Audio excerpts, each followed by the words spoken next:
Di dalam nama Yesus Kristus kami bersyukur dan berdoa. Kita yang percaya sama-sama katakan amin. Baik, salam sejahtera bagi kita jemaat yang dikasihi Tuhan. Shalom. Shalom. Kembali malam hari ini kita bersekutu di dalam kebenaran firman Tuhan. Kita sama-sama belajar dari 1 Yohanes pasal yang ketiga ayat 1 sampai 3. Kaum pria baca ayat 1, kaum wanita baca ayat 2. Ayat yang ketiga nanti kita sama-sama bacakan. Lihatlah betapa besarnya kasih yang dikaruniakan Bapa kepada kita, sehingga kita disebut anak-anak Allah. Dan memang kita adalah anak-anak Allah. Karena itu dunia tidak mengenal kita, sebab dunia tidak mengenal Dia. Saudara-saudaraku yang kekasih, sekarang kita adalah anak-anak Allah, tetapi belum nyata apa keadaan kita kelak. Akan tetapi kita tahu bahwa apabila kita akan menjadi sama seperti Dia, sebab kita akan melihat Dia dalam keadaannya yang sebenarnya. Sama-sama, setiap orang yang menaruh pengharapan itu kepadanya menyucikan diri sama seperti Dia yang adalah suci. Amin. Yang sebenarnya manusia tidak layak menerimanya. Ya. Padahal manusia tidak pantas menerimanya, tapi Allah memberikan kasih-Nya. Ya. Itu namanya kasih karunia. Nah, yang sering kita dengarkan kasih karunia Allah dalam Yohanes 3, itu besar kasih Allah akan dunia ini, sehingga Ia mengaruniakan anaknya yang tunggal untuk menjadi penebus dosa atau yang menghapus dosa manusia. Dialah Yohanes pasal 1 ayat 9. Pada keesokan harinya Yohanes melihat Yesus datang kepadanya dan Dia berkata, Dialah anak domba Allah yang menghapus dosa dunia. Iya. Ini kesaksian Yohanes Pembaptis. Ya, dia katakan, lihatlah anak domba Allah yang menghapus dosa dunia. Ini menunjukkan kepada Yesus kalau kita lihat nanti ayat sebelumnya. Atau dia sini katakan ketika Yohanes melihat Yesus datang kepadanya. Lalu dia katakan, lihatlah anak domba Allah yang menghapus dosa dunia. Jadi Yesus itulah juru selamat yang menghapus dosa dunia, dosa kita semuanya. Ya. Ayat yang ke-30. Dialah yang kumaksud ketika kukatakan, kemudian daripadaku akan datang seorang yang telah mendahului aku, sebab Dia telah ada sebelum aku. Iya. Terus 31. Dan aku sendiri pun mula-mula tidak mengenal Dia, tetapi untuk itulah aku datang dan membaptis dengan air supaya Ia dinyatakan kepada Israel. Iya. Jadi pengakuan daripada Yohanes tentang Yesus, pada awalnya Yohanes sendiri tidak mengenal Yesus, tapi sebelum Yesus datang, kepada Yohanes sudah ada pernyataan, ya, kalau ada tanda-tanda seperti ini pada orang tertentu, dialah itu katanya, ya. Nah, makanya dia katakan, aku sendiri mula-mula tidak mengenal Dia, tapi dia katakan untuk itulah Dia datang. Jadi Yohanes diutus oleh Allah untuk mendahului kedatangan Yesus. Ya, istilah sekarang sebagai perintis. Ya, perintis kedatangan Yesus. Ayat yang ke-32.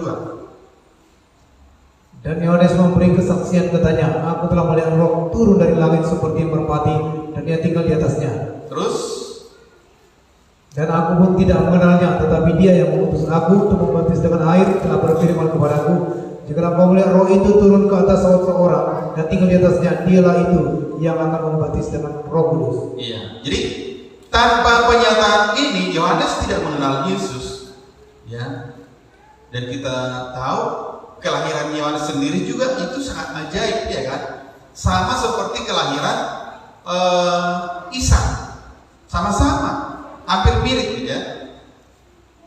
Orang tuanya Yohanes, ya, Zakaria, sama seperti Abraham, ya, dan Sarah, sudah tua, tidak punya anak, dan istrinya juga mandul. Sarah juga mandul, ya. Zakaria dan istrinya Elisabeth juga seperti itu. Nah, jadi kelahiran mereka ajaib, ya. Kalau istilah sekarang, kalau sempat terjadi betul sudah viral namanya, ya, sudah umur tua tapi bisa melahirkan dan dikatakan juga mantu. Nah, oleh sebab itu, ya, bukan hal yang susah bagi Allah untuk menjadikan kita juga sebagai anak-anak Allah. Amin. Dan sarananya juga sudah Allah sediakan, yaitu anaknya sendiri yang sudah menjadi korban penebus dosa. Ya. Dengan demikian, dari pihak Allah, ya, Allah sudah sediakan, yaitu anaknya sendiri yang menjadi korban untuk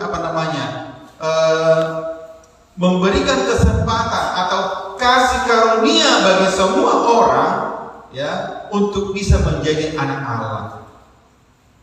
Allah memberikan kesempatan bagi semua orang, ya, artinya sarana keselamatan, ya, atau sekaligus kuasa yang sanggup menjadikan semua orang menjadi anak-anak Allah terbuka untuk umum bagi semua orang di seluruh dunia. Dan kalau kisah Rasul pasal 10 dikatakan Allah tidak membedakan orang, siapapun dari bangsa manapun yang mau mengamalkan kebenaran, yang cinta Yesus, ya, beroleh kesempatan. Ya.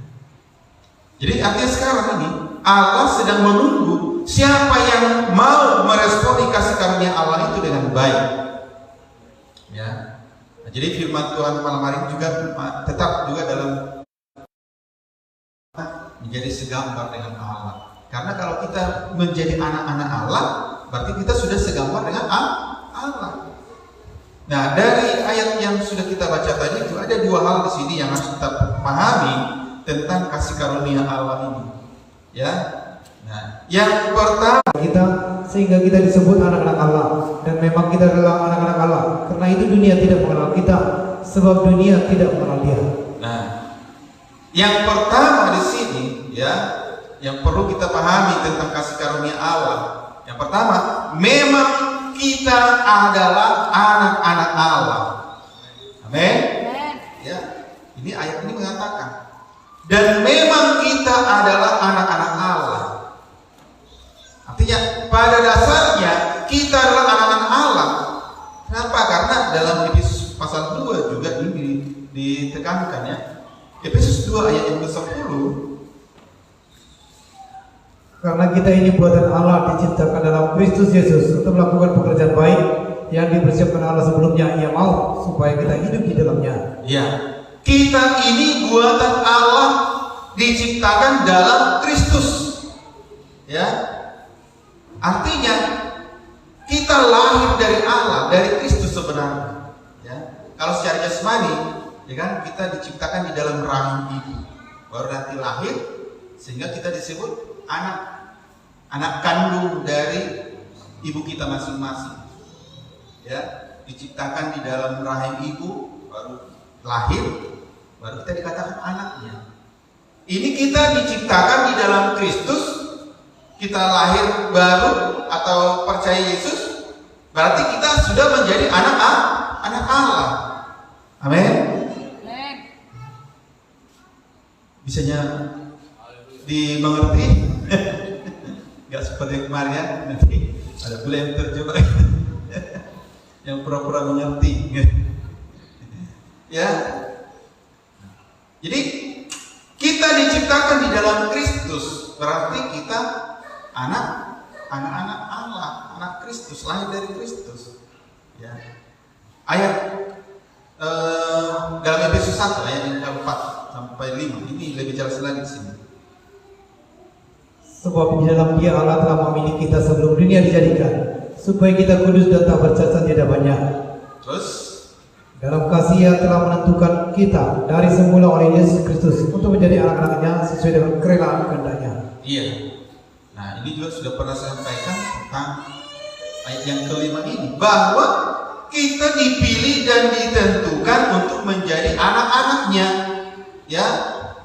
Jadi kita dari semula dikatakan dari ayat 4 tadi, sebelum dunia dijadikan, Ya, kita sudah ditentukan, dipilih dan ditentukan untuk menjadi anak-anak Allah. Berarti sama dengan 1 Yohanes 3 ayat 1 tadi.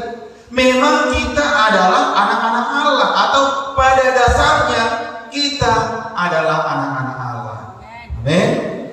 Iya. Maka ketika baru lahir pun, ya, secara jasmani maupun secara rohani, artinya baru percaya, kita sudah merupakan anak-anak Allah. Galatia 3 ayat ke-26. Galatia pasal 3 ayat 26. Sebab kamu semua adalah anak-anak Allah karena iman di dalam Yesus Kristus. Iya. Kamu semua, kita semua dikatakan anak-anak Allah karena iman di dalam Yesus Kristus, karena percaya kepada Yesus Kristus. Itu dalam 1 Yohanes 5:1 juga dikatakan, siapa yang percaya, ya, bahwa Yesus Kristus adalah lahir dari Allah. Ayat yang pertama,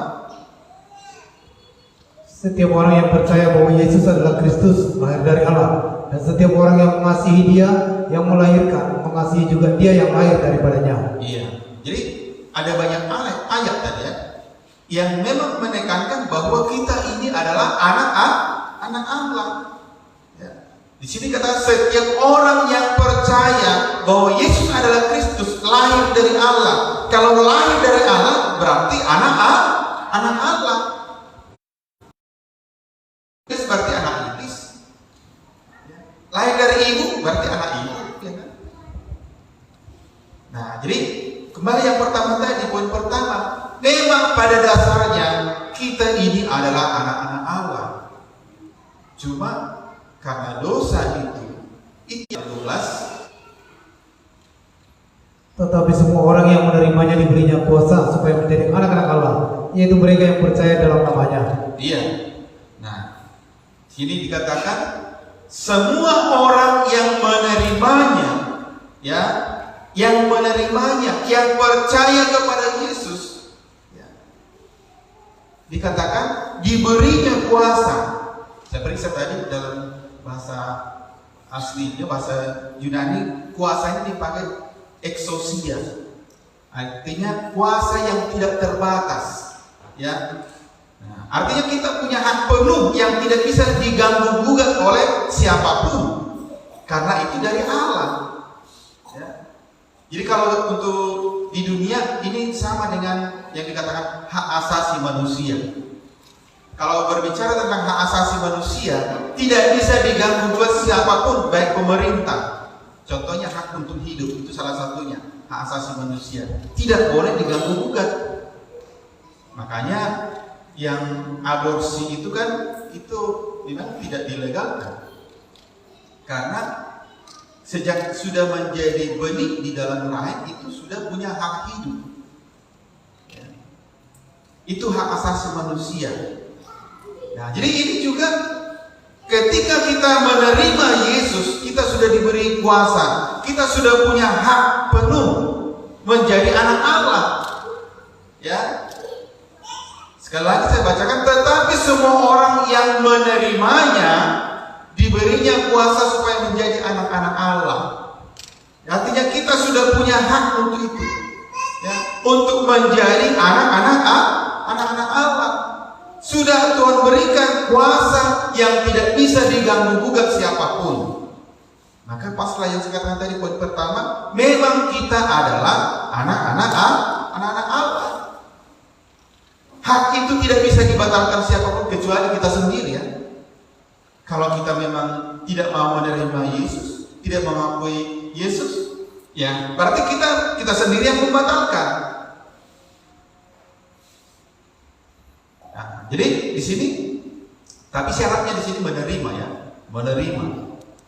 Nah, apa maksudnya menerima Yesus? Ya, tetapi semua orang yang menerimanya. Bagaimana kita menerima Yesus? Ini bukan sekedar percaya menerima Yesus sebagai juru selamat. Ya, konsep kita selama ini, makanya seringkali kita susah diberkati karena, ya, penerimaan kita kepada Yesus mungkin belum benar. Ya, memang kita percaya menerima Yesus sebagai juru selamat, menerima Yesus sebagai Tuhan, tapi hanya sebatas itu aja. Lalu nanti dalam kehidupan kita sehari-hari, ya kita jalankan memang dengan keinginan kita sendiri.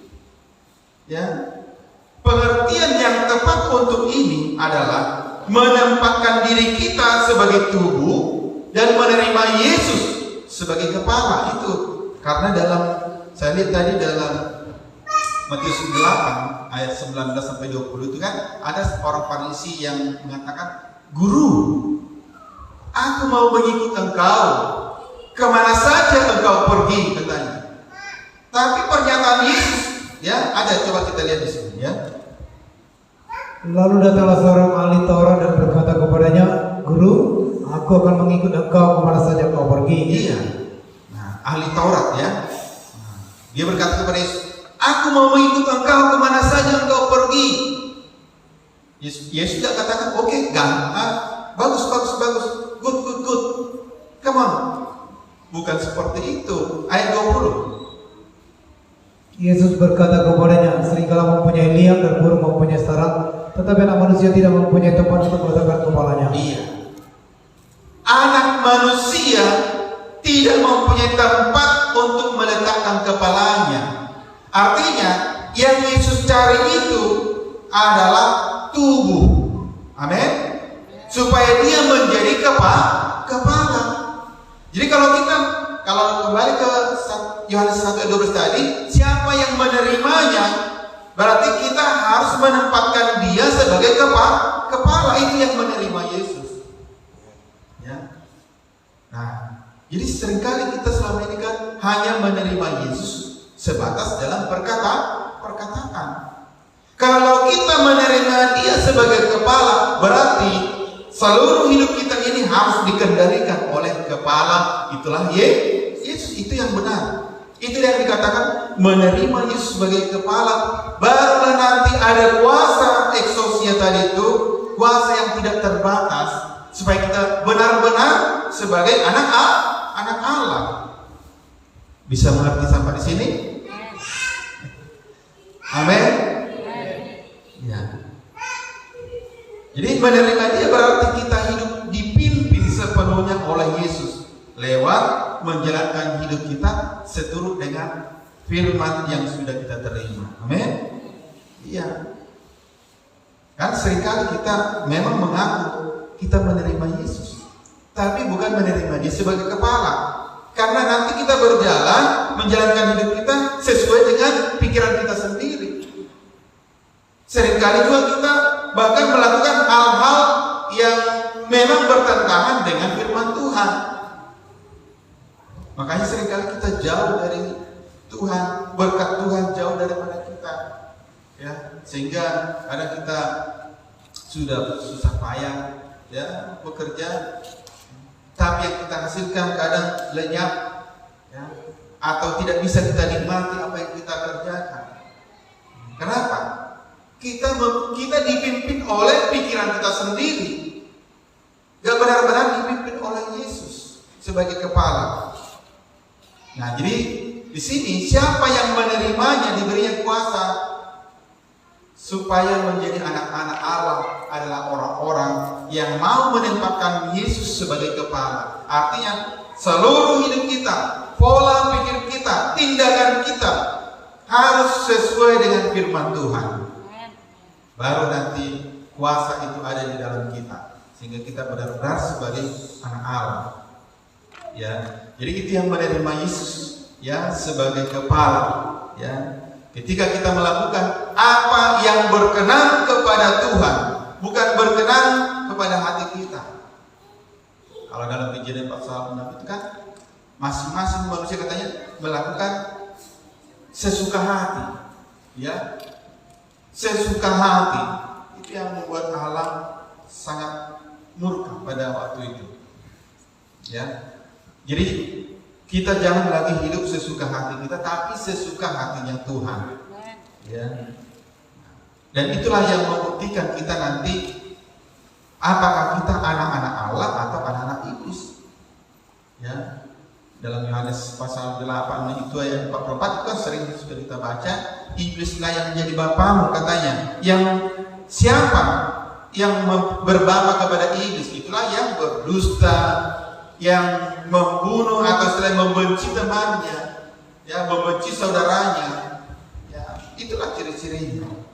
Nah, kalau kita melakukan apa yang menjadi kehendak Allah, kalau kita yang melakukan apa yang sesuai dengan firman Tuhan, itu membuktikan bahwa kita adalah anak Allah.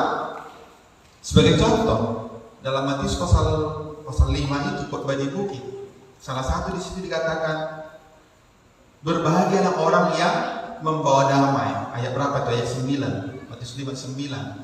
Mereka akan disebut anak-anak Allah. Ayat 9. Berbahagialah orang yang membawa damai, karena mereka akan disebut anak-anak Allah. Iya. Orang yang membawa damai berarti itu kan sekarakter dengan Kristus, ya kan? Karena Yesus itu adalah perdamaian. Ya. Yesus itu yang mendamaikan kita dengan Allah. Maka kalau kita juga menjadi pendamai, ya, yang mendamaikan orang, maka kita juga dikatakan anak-anak Allah, ya, karena kita sudah sekarakter dengan Allah. Selanjutnya 1 Yohanes 4:8, langsung kita baca, sebab Allah adalah kasih.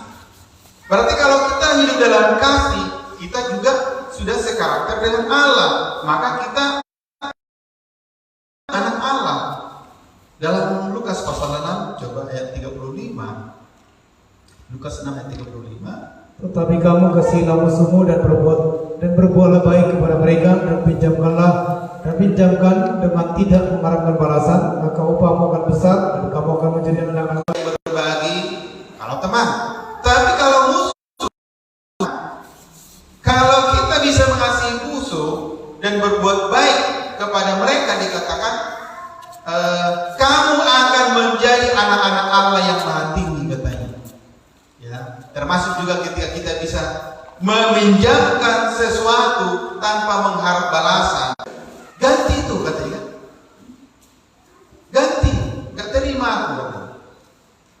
Tapi di sini katakan tanpa mengharapkan balasan, maka kita bisa dikatakan anak-anak Allah yang maha tinggi.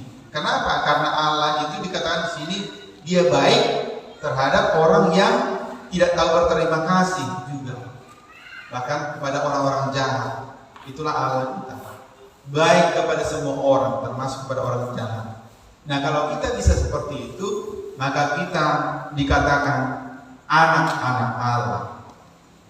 Salah satu lagi tanda anak Allah, ya, dalam 1 Yohanes 5:4 itu, kalau kita bisa mengalahkan dunia dan segala keinginannya, ya. Ayat yang keempat, sebab semua yang lahir dari Allah mengalahkan dunia, dan inilah kemenangan yang mengalahkan dunia, iman kita. iya. Kalau kita, ya, bisa mengalahkan dunia termasuk daging kita, keinginan hati kita, ya, keinginan kita kan selalu ingin dunia ini, ya, selalu ingin beli itu, beli sana, menikmati yang itu dan ini, itulah keinginan dunia. Kalau kita bisa mengalahkan itu, ya, maka kita juga dikatakan anak Allah. Ini lahir dari Allah, ya, dan itu bisa kita lakukan kalau memang dengan iman, ya.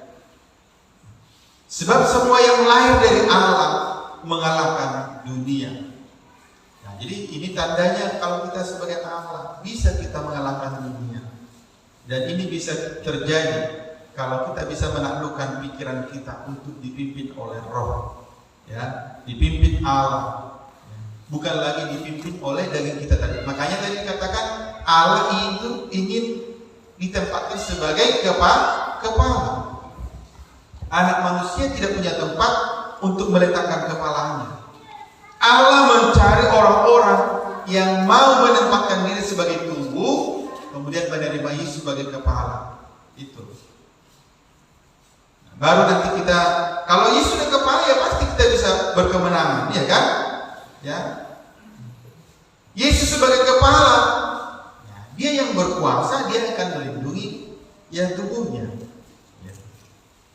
Dalam Roma pasal 8 ayat yang ke-14. Semua orang yang dipimpin Roh Allah adalah anak Allah. Jadi kalau kita dipimpin Roh Allah, ya, tadi menempatkan Yesus sebagai kepala, berarti kan ya sama juga. Dia adalah anak Allah. Nah, jadi marilah kita belajar ya untuk jangan lagi memimpin hidup kita sendiri. Serahkanlah hidup kita ini dipimpin oleh Roh Allah. Mari kita serahkan hidup kita dipimpin Yesus sendiri lewat firman-Nya. Jadi apa yang kita lakukan, apa yang kita perkatakan nggak sembarangan lagi. Ya, kalau selama ini kita sembarangan ngomong, ya, sehingga kadang orang sudah tersinggung, bertindak juga dengan sembarangan tanpa pikir-pikir, ya, mengambil barang orang sembarangan tanpa permisi. Kalau orang yang dipimpin Allah, dipimpin Roh Allah, dipimpin firman Tuhan, ya, pasti hidupnya tertib. Ya, mulutnya juga tertib. Ya, tadi kan belajar di sekolah, ya, mengajar tentang ibadah yang sejati. Ya, salah satu yang dikatakan ibadah yang sejati itu dalam Yakobus 1 ayat 26-27, ya, itu mengekang lidah, ya kan? Kalau kita beribadah tapi nggak bisa mengekang lidah kita, nggak bisa menguasai perkataan kita, itu sia-sia ibadahnya. Ya. Nah, jadi itu tadi tanda-tanda dari anak Allah. Atau satu lagi 1 Yohanes 3 yang ke-10, ya, tanda dari anak-anak Allah. Inilah tandanya anak-anak Allah dan anak-anak iblis. Setiap orang yang tidak berbuat kebenaran tidak berasal dari Allah. Demikian juga barang siapa yang tidak mengasihi saudaranya. Iya. Nah, jadi dari sini juga jelas siapa anak-anak Allah. Yaitu orang-orang yang berbuat kebenaran dan yang hidup di dalam kasih. Nah, kalau memang kita tadi sudah menempatkan Yesus sebagai kepala, sudah pasti tindakan kita sesuai dengan firman Tuhan atau sesuai dengan kebenaran. Dan kalau Yesus sebagai kepala, sudah pasti kita juga hidup dalam kasih. Amin. Nah, yang kedua, poin kedua, tadi poin pertama, memang kita adalah anak Allah. Poin kedua dalam 1 Yohanes 3 ayat kedua tadi, tetapi belum nyata apa keadaan kita kelak, ya. Ayat yang kedua coba bacakan. Saudara-saudara yang kekasih, sekarang kita adalah anak-anak Allah, tetapi belum nyata apa keadaan kita kelak. Iya. Apa di situ? Poin pertama, kita adalah anak-anak Allah, tapi poin kedua ini, tetapi belum nyata apa keadaan kita kelak. Ya, belum nyata. Memang sekarang kita adalah anak-anak Allah. Akan tetapi ke depannya, apakah kita tetap sebagai anak-anak Allah tergantung pada perjuangan kita sendiri. Karena kita semua nanti pada akhirnya akan diperhadapkan dengan penghakiman. Ya kan? Di sini katakan nanti kita akan berhadapan dengan Kristus. Kristus akan menyatakan dirinya, ya. Dan kita akan menjadi sama seperti Dia kalau kita bertahan terus. Dalam kitab ini dikatakan orang yang dipanggil, dipilih dan yang setia. Jadi waktu akan menentukan apakah keadaan kita nanti, ya, nyata sebagai anak Allah atau tidak.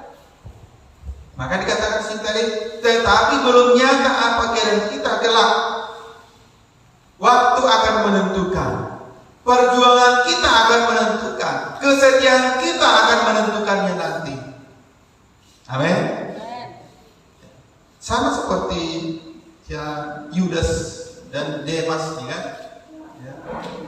Yudas juga pada akhirnya meninggalkan Allah, meninggalkan gurunya Kristus, bahkan mengkhianati, ya, karena dia tidak takluk kepada dunia, keinginan daging. Demas juga seperti itu. Demas juga meninggalkan dunia, mencintai dunia, meninggalkan Rasul Paulus dan mencintai dunia, katanya.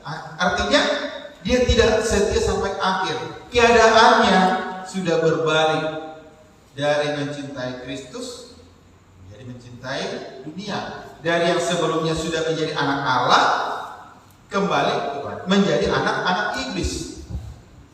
Nah, oleh karena itu dalam penantian kita akan kedatangannya, kita harus menjaga hidup kita dari segala yang namanya pencemaran, ya, baik jasmani dan rohani, dalam 2 Korintus pasal 7 ayat 1. Ya, ini yang akan menentukan keadaan kita kelak, ya.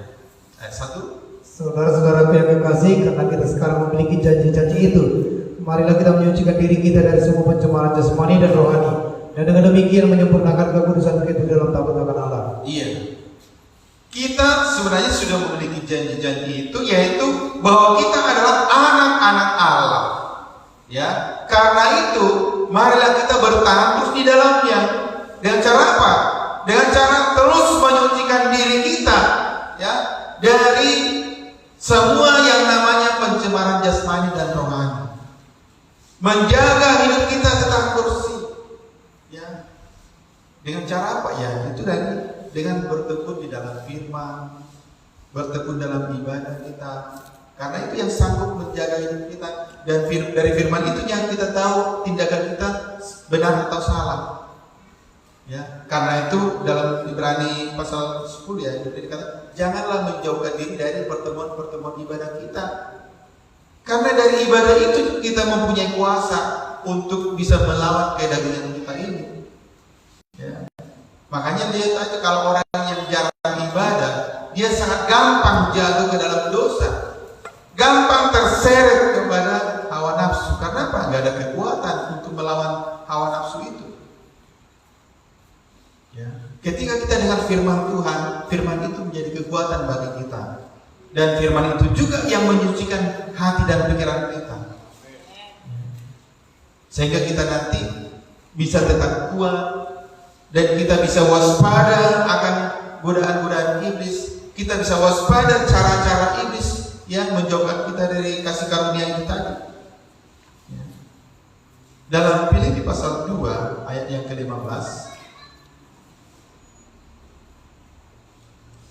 supaya kamu tidak beraib dan tidak bernoda sebagai anak-anak Allah yang tidak bercela di tengah-tengah angkatan yang bengkok hatinya dan yang sesat ini, sehingga kamu percaya di antara mereka seperti bintang-bintang di dunia. Iya.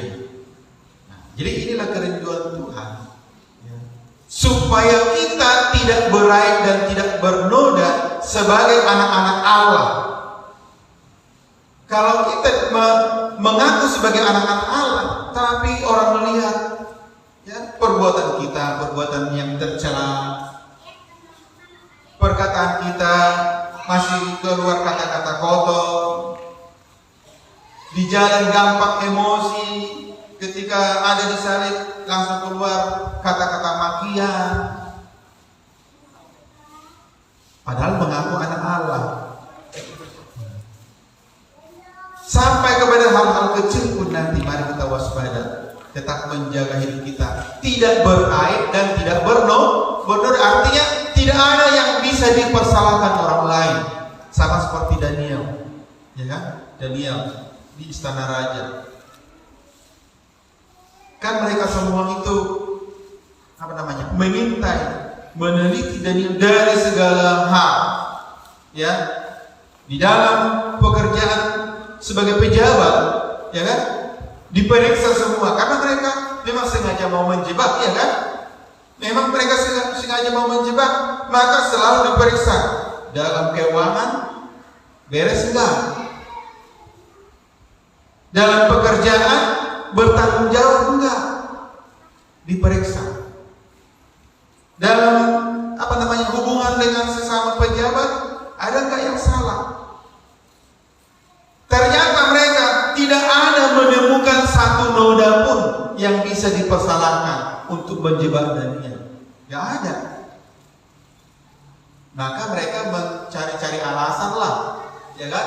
Dijebaklah lewat soal ibadah. Dengan membuat ibadah yang palsu, menyembah patung, menyembah raja, ya. Karena mereka tahu soal ibadahnya Daniel itu. Dibuatlah ibadah yang palsu. Nah, kalau memang itu Daniel nggak bisa kompromi, ya. Kalau memang harus diikat, ya diikatlah. Tapi dalam soal yang namanya noda-noda dan celah, Daniel tidak ternoda, tidak bernoda. Ini yang Tuhan inginkan dari kita sebagai anak-anak Allah. Amin. Memang ya belum ada ya yang lurus gitu ya. Tapi kita kan sedang belajar untuk itu. Karena firman Tuhan yang sering kita dengar dalam Matius pasal 5 juga, haruslah kamu sempurna sama seperti Yesus sempurna. Jadi haruslah kita menguduskan diri, sebab Yesus itu kudus. Sampai nanti bisa kita mencapai ayat ini, tidak beraib dan tidak bernoda sebagai anak-anak Allah. Tidak ada yang bisa dilihat dari kita yang bisa percuma itu ibadah itu terus itu. Itu jemaat Pak Segeding di sana itu. Mereka apa kali, tapi lihatlah itulah perbuatannya. Lihatlah, dengarlah apa yang dibicarakan, cara ngomongnya itu. Itu kaum muda GB sana itu. Lihatlah mereka nongkrong di situ. Kalau cuma nongkrong nggak apa-apa. Ya, asal kita jangan ada yang dilihat yang salah. Amin. Ya. Dimanapun kita nongkrong, tetaplah jaga dirimu sebagai anak-anak Allah. Ya, dimanapun kita nongkrong nggak masalah. Tapi jagalah baik dalam perkataanmu, dalam tindakanmu, di jalan juga, ketika naik motor juga, ketika nongkrong itu juga, ya dijaga. Kan biasanya kalau anak muda kan, kalau apa, apalagi kalau sudah rame-rame, tambahnya keberaniannya kan, lewat cewek, katanya. Coba kalau satu orang nggak berani, pokoknya jangan sampai ada ketahuan kita bernoda atau beraib. Amin. Ya, sampai bisa dikatakan kita bercahaya seperti bintang-bintang di dunia. Ya. Ini yang Tuhan inginkan. Jadi kalau memang kita ingin tetap ya dan nyata sebagai anak Allah sampai pada waktu Allah menyatakan dirinya, maka kita harus menyucikan diri kita dan selalu fokus kepada kedatangannya. Ya, nah supaya kita tidak gagal dan ya seperti tadi itu dikatakan kita belum nyata keadaan kita kelak, gitu kan? Nah supaya sampai pada akhirnya nanti nyata bahwa kita benar-benar anak Allah, bahwa kuasa yang kita terima itu benar-benar menjadikan kita anak Allah, atau istilah sekarang sudah disahkan, sudah dimeterai, ya maka kita harus tetap fokus memandang kepada Kristus. Amin. Ya, pengharapan kita itu ayat yang ketiga tadi, 1 Yohanes 3:3. Ya, pengharapan kita itu jangan berakhir. 1 Yohanes 3:3. Ya. Setiap orang yang menaruh pengharapan itu kepadanya menyucikan diri sama seperti Dia yang adalah suci. Iya. Kalau memang kita berharap gitu ya, berharap menjadi anak Allah dan nyata sampai pada akhirnya kita adalah anak-anak Allah, maka pengharapan kita itu tetap harus fokus kepada Tuhan. Nah, kalau betul-betul itu pengharapan kita, maka di sini dikatakan harus menyucikan diri sama seperti Dia yang adalah suci. Ya, menyucikan diri. Nah, bagaimana menyucikan diri? Ya kembali lagi itu berbicara tentang ibadah-ibadah kita. Dan ibadah ini yang kita bisa disucikan. Ya, kemudian ya baca Alkitabnya di rumah. Ya. Jadi itu ya, jangan sampai kita gagal karena pengharapan kita ya tidak teguh kepada Tuhan. Kalau dalam Ibrani pasal 19 itu pengharapan itu dikatakan saul yang kuat, jangkat ya. Kalau memang itu pengharapan kita ya, dan tidak beralih lagi, maka kita tidak akan bisa terkalahkan. Ya, tadi kalau yang namanya anak-anak Allah, dia pasti bisa mengalahkan dunia. Ya, yakinkan dirimu sebagai anak Allah, itu menjadi suatu kekuatan bagi kita untuk mengalahkan keinginan daging kita, mengalahkan pikiran-pikiran kotor, ya, mengalahkan ego kita, mengalahkan emosi kita. Ya, itu kan kenapa seringkali kita gagal atau gampang emosi, karena kita belum menyadari sepenuhnya diri kita adalah anak Allah. Ya. Karena kita masih merasa aku kan anaknya Pak Hombi contohnya, ya. Aku marga menjuntak kok, aku marga buta soek kok, ya. Aku suku Batak. Kalau sih kan kita yang benar itu kita suku Tuhan kan gitu kan, suku Tuhan. anak Allah, ya kan? Anak Allah, suku-suku Tuhan. Nah, kalau kita betul-betul menyadari kita anak Allah, sudah pasti selalu tindakan kita itu kita selaraskan dengan firman Tuhan. Kita tidak akan sembarangan lagi ngomong-ngomong yang gak bagus-bagus, ya. Kita gak sembarangan lagi berbuat ya sesuatu. Ya. Pasti kita akan selalu berpikir, ya, sekarang sebelum ngomong berpikir dulu apa yang akan katakan ini, ya, benar apa enggak. Nanti orang lain tersinggung apa enggak, ya. Nah, jadi sekali lagi, ya, setiap orang yang menaruh pengharapan itu tadi sebagai anak Allah harus menyucikan dirinya sama seperti dia adalah yang suci. Amin. Ya. Jadi itu menjadi suatu meterai, ya. Sebagai ayat yang terakhir, ya, dalam 2 Timotius 2 ayat ke-19. Tetapi dasar yang diletakkan Allah itu teguh dan meterainya ialah Tuhan mengenal siapa punyanya, dan setiap orang yang menyebut nama Tuhan dalam meninggalkan kejahatan. Ya, dasar yang diletakkan Allah itu teguh. Dasarnya tadi apa? Pengharapan kita itu. Pengharapan itu adalah saud, ya, jangkar. Bisa juga dikatakan dasar yang teguh, ya, sehingga kita tidak goyah. Dan meterainya ialah ada 2 di sini. Meterainya Tuhan mengenal siapa kepunyaannya, dan setiap orang yang menyebut nama Tuhan hendaklah meninggalkan kejahatan. Kalau kamu mengingatkan dirimu sebagai anak-anak Allah, ya, berarti nama Tuhan dikaitkan di situ, kan? Ya. Maka syaratnya harus meninggalkan kejahatan. Kalau kita anak Allah, maka seperti tadi saya katakan, kita harus menjauhkan diri yang namanya noda-noda dan aib itu, ya, menjauhkan diri dari yang namanya pencemaran jasmani dan rohani. Amin. Baik, sampai di sini firman Tuhan.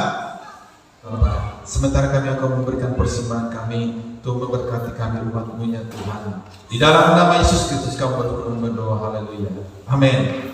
Silakan duduk. Kembali kita naikkan pujian ini, kita berikan persembahan kita. Haleluya.